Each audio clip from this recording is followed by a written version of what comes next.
धीरे धीरे चलते चलते जब कपिलवस्तु में पहुंचे हैं तो उधर एक पहरेदार खड़ा था महाराज शुद्धोधन के दरवाजे पर। एक पहरेदार खड़ा, पहरेदार गेट पे खड़ा है और महाराज जैसे ही आए तो वही पूछने लगा, कहिए महाराज जी कहाँ जाना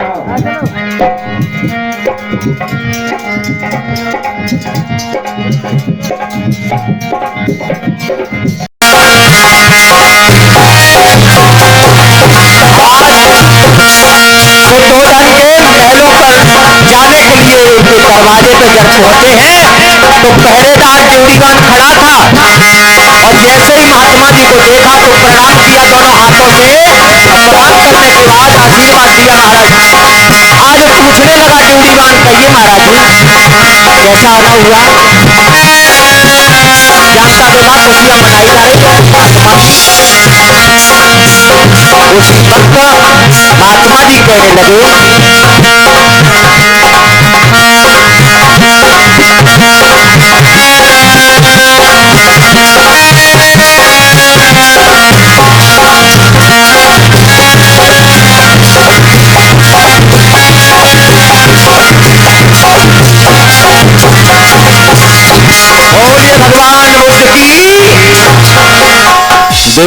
ड्यूटीवान, कहिए। मुझे पता चला है कि राजा शुद्धोधन के यहाँ एक बालक ने जन्म लिया है, तो मैं उस बालक के दर्शन करना चाहता हूँ। मैं बालक को देखने आया हूँ। मुझे ऐसा पता लगा है कि वो बहुत अच्छी शुभ घड़ी में बच्चे ने जन्म लिया है। राजा से खबर कर दो जाके कि एक संत जी दरवाजे पर आए हैं, उनको बुला लाऊं और जाकर पूछ के आओ। जाओ। ठीक महाराज, आपने बहुत देर में सुनी है। ये तो कह भी देते धम कचरा कटे हुए द्वारे पे धूल ही धूल है। हाँ अभी आ रहे हैं और बुला के ला रहे। महाराज के पास जाकर के ड्यूटीवान हाथ जोड़ करके कहने लगा, महाराज दरवाजे पे एक महात्मा आए आपको याद कर रहे हैं, बुला रहे हैं आपको। और इतनी बात सुन करके और चल देते हैं महाराज दरवाजे की तरफ महात्मा से मिलने के लिए। और जा करके हाथ जोड़ करके उनको प्रणाम किया है।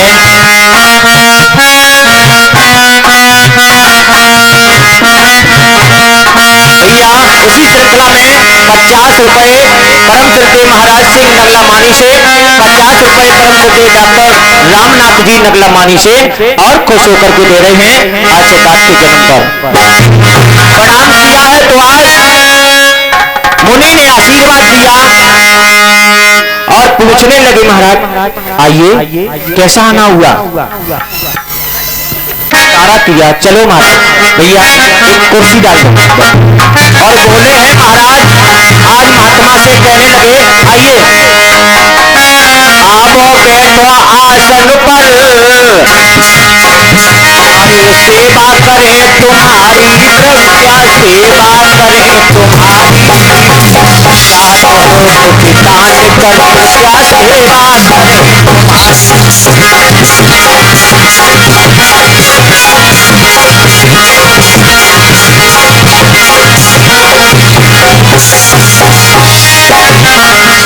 महात्मा द्वार द्वार पर कभी किसी के न जाते, होती है शुभ घड़ी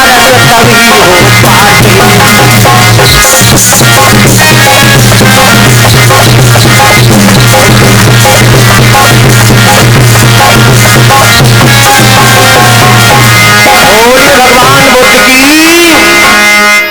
देखिए कहा आइए महाराज बैठा लिया। आप देखिए क्या कह रहे हैं महाराज। हे राजन, मुझे दिव्य दृष्टि से पता चला है सुंदर बालक ने जन्म लिया है और वो बच्चा मैंने दिव्य दृष्टि से देखा कि बहुत ही अच्छी घड़ी में, शुभ घड़ी में बच्चे ने जन्म लिया है। तो उस बच्चे की चाहत मुझे यहाँ तक खींच ले आई। मैं आपके बच्चे के दर्शन करना चाहता हूँ। मुझे उस बच्चे के दर्शन करने हैं। मैं उस बच्चे को भविष्य देखने आया हूँ, क्योंकि ये बच्चा शुभ घड़ी में पैदा हुआ है। कृपा अपने बच्चे के मुझे दर्शन कराइए। महाराज हाथ उठा करके राजन कहने लगे, महाराज बच्चा तो कई दिन से जन्म लिया उसने, तो हाथों हाथ में रहता है, बच्चा थक गया महाराज, नेक पहले आप आए जाते तो हम जरूर दिखाई देते, बच्चे को नींद आ गई, वो महलों में सो गया है। राजन, वो बच्चा शुभ घड़ी में पैदा हुआ है, दिव्यदर्शी बालक है, वो महामानव बालक है, वो कभी सो नहीं सकता। जाओ महलों में देखो जाकर, उसी कभी वक्त सो नहीं सकता। खड़े हो गए राजा, और राजा ने घूम करके महलों में जाकर के और अपनी रानी से जाकर के कहा, जाकर के राजा के सामने को राजा ने उठा लिया गोदी में, और महाराज के पास जो असित मुनि थे उन्हीं की गोदी में जाकर के और बालक को दे दिया। लो महाराज जाग रहा था, वास्तव में हम गए थे तब सोए रहे थे और बालक को देखा है, पैर देख रहे हैं, हाथ देख रहे हैं, उसके चेहरे को देख रही है। देखिए भाइयों, अद्भुत बालक है। सिद्धार्थ के बताए जाते हैं कि वे कितने लक्षण होंगे, तो देखिए असित मुनि बताएंगे।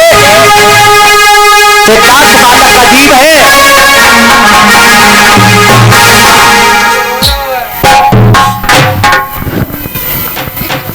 राजन,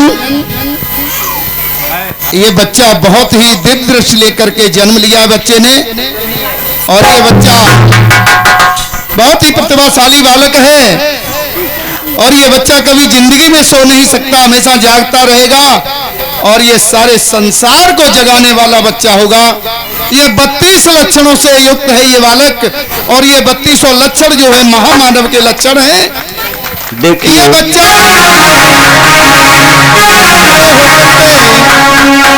आज बालक को जैसे ही देखा है तो महाराज पहले तो मुस्काए हैं, लक्षण बताए, उसके बाद चेहरा मुस्काने के बाद हंसी छूटी, हंसी के बाद मुस्की छूटी, मुस्की के बाद फिर चेहरा उदास हो जाता है। देखिए राजन, आज मुझे बच्चे को देखकर बड़ी प्रसन्नता हुई है, बहुत ही प्रसन्नता हुई है। 32 लक्षणों से युक्त बालक है, बड़ा होकर के ये बुद्ध बनेगा और संसार का कल्याण करेगा, उद्धार करेगा। मुझे बड़ी खुशी हो रही है, मुझे बड़ी खुशी हो रही है राजन, मुझे खुशी, क्यों? मुझे बड़ी खुशी हो रही है, लेकिन दुख हो रहा है।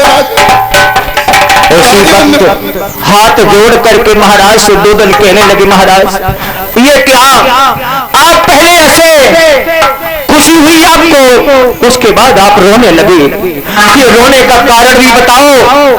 और खुश होने का कारण आपने बता दिया है, लेकिन रोने का कारण क्या है? क्या मेरे बालक में कुछ और दूसरी कोई घटना घटेगी क्या? नहीं राजन, नहीं राजन, ये बालक तो सारे संसार का उद्धार करने वाला है, ये सारे संसार का उद्धार करेगा, बड़ा होगा तो बुद्ध बनेगा, सन्यासी बनेगा, सारे संसार का कल्याण करेगा। मुझे इस बात की प्रसन्नता हुई, तब मेरे चेहरे पर हंसी आई, मैं मुस्कुराया, लेकिन मेरी आंखों से आंसू इस वजह से निकले हैं राजन कि मेरा तो बुढ़ापा है, पता नहीं मेरे शरीर को, मेरे लिए कभी क्या कुछ हो जाए, मैं कितने दिन तक संसार में रहूंगा कोई पता नहीं, बुढ़ापा है, कब संसार से चला जाऊं। लेकिन जब ये बच्चा बुद्ध बनेगा, तो बुद्ध बने हुए जब ये बालक सारे संसार का उद्धार करेगा, उस समय मैं इस दुनिया में इस बुद्ध के दर्शन नहीं कर पाऊंगा राजन, बुद्ध के दर्शन नहीं कर पाऊंगा। यही मुझे दुख है राजन, यही मुझे दुख है राजन, इसीलिए मेरी आंखों से आंसू निकल गए। कोई बात नहीं महाराज, आप आए, हमारा भाग्य किस्मत खुल गई, आपके चरण पधारे हमारे दरवाजे पर, आप बच्चे को हमें आशीर्वाद दें। और आज महाराज शुद्धोधन ने उन दोनों महात्माओं को यानी दान दक्षिणा दिया है। लो महाराज, राजन, बालक को राजन, इसके ये बड़ा दक्षिणा बाद में लूंगा, थोड़ा भविष्य बताता हूँ। बताइए ये बच्चा बड़े होकर के जब सारे संसार का कल्याण करेगा, और अपने नहीं बल्कि संसार के सारे जीवों का इस जीवन का अर्थ सिद्ध करेगा। इसलिए आज इस बालक का नाम मैं सिद्धार्थ रखता हूँ, सिद्धार्थ रखता हूँ। यह जीवन का अर्थ सिद्ध करेगा, इसलिए इस बालक का नाम सिद्धार्थ रखता हूँ। बेटा मेरा तो देखो बेटा बुढ़ापा है और संसार से चला जाऊं, लेकिन जब ये बालक बुद्ध बनेगा तो इस बुद्ध बने हुए बालक के तुम्हारी अभी कम उम्र है और इस बालक के दर्शन करने बेटा जरूर आना, इस बालक के दर्शन करने जरूर आना। जैसा गुरुदेव आदेश आपका, जैसा आदेश। और नाम सिद्धार्थ रख दिया और महाराज ने बच्चे को लेकर के दासियों को दे दिया और दोनों महात्माओं की विदा करने के लिए उन्होंने दक्षिणा ली हाथ में और विदाई दी है और हाथ जोड़ करके प्रणाम किया है। महाराज मुझसे कोई भूल बनी हो तो क्षमा कर देना, क्योंकि हम तो इतने जानकार नहीं है। आपने बताया है कि हमारा बालक नाम करेगा, हमारी आशा लगी हुई थी, 7 साल से हमारे कोई संतान नहीं हुई थी। धन्य है, बोलिए बालक सिद्धार्थ की, भगवान बुद्ध की, परम पूज्य बाबा साहब की। इस प्रकार से आज आशीर्वाद दे करके और असित मुनि वहां से चले जाते हैं और इधर राजा रानी और सभी सखियां भी अपने महलों में चले जाते हैं। भाइयों, ये बहुत सुंदर सिद्धार्थ जन्म की कहानी आपको मैंने दर्शाई है और सुनाई भी है।